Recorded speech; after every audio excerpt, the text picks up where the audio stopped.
Bonjour, bienvenue chez Micronutrice, première ferme d'insectes comestibles de France. Suivez-moi.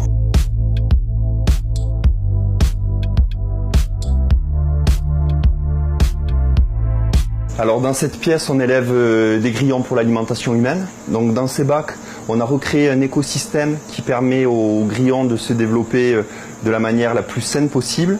Et on va les nourrir avec une alimentation 100% issue de l'agriculture biologique. Et donc ce qui est vraiment fascinant dans la production d'insectes, c'est qu'un bac comme celui-ci va contenir 40 000 grillons, ce qui va représenter un équivalent protéique, l'équivalent de 1000 portions de viande.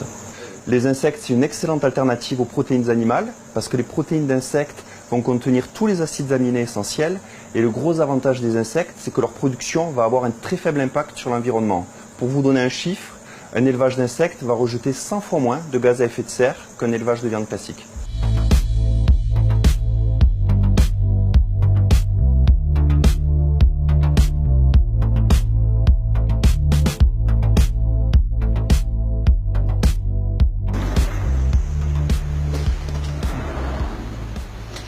Alors ici on est dans la pièce de croissance des ténébrions, donc comme on peut le voir c'est un élevage vertical, donc on va pouvoir élever les insectes sur 10 niveaux, ce qui permet d'avoir un très faible encombrement au sol. Donc ce qui est vraiment intéressant dans ce type d'élevage, c'est que dans une pièce comme celle-ci qui fait environ 50 mètres carrés, on va pouvoir produire 1 tonne par mois de larves, donc on a vraiment besoin d'un espace au sol qui est beaucoup plus faible. D'autre part, les larves aiment être élevées avec une forte densité, donc on peut à la fois combiner les logiques de bien-être animal et les logiques de production de nutriments. Donc le ténébrion molitor est un insecte qui va avoir 4 différents stades. Donc le stade adulte où c'est un petit scarabée. Ensuite ce scarabée va pondre des œufs. Une fois que les œufs ont éclos, on va avoir une petite larve. Et ensuite on a une étape intermédiaire qui est comme le cocon ou la chrysalide, mais qui s'appelle la nymphe chez le ténébrion. Et donc nous chez Micronutrice, on produit la larve qui est aussi appelée ver de farine. Et en fait cette larve elle stocke beaucoup d'énergie pour la métamorphose.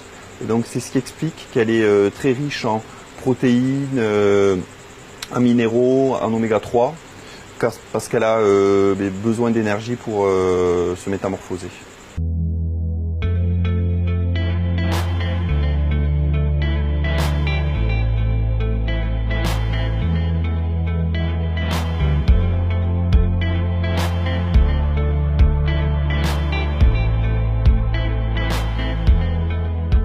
Une fois qu'ils sont déshydratés, on peut les utiliser tels quels comme ingrédients. Sinon, on peut, en broyant ces insectes entiers, réaliser une poudre qui va permettre d'être utilisée dans des aliments plus nutritionnels, comme par exemple ces pâtes, qui grâce à la poudre d'insectes vont contenir 20% de protéines.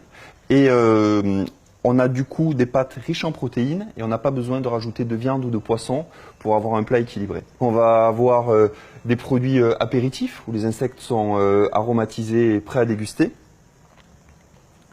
On va avoir des chocolats où vraiment les insectes sont utilisés sur le dessus pour pouvoir découvrir les insectes comestibles de manière gourmande. Et des barres énergétiques qui sont riches en protéines, des minéraux. Donc c'est idéal pour le sport, soit en préparation de défis sportifs ou soit pour la récupération. Notre défi, ça va être de proposer des produits gourmands et gourmets aux consommateurs occidentaux qui ont peu l'habitude de manger des insectes. Mais il y a déjà 2 milliards d'êtres humains qui mangent des insectes un petit peu partout autour du monde.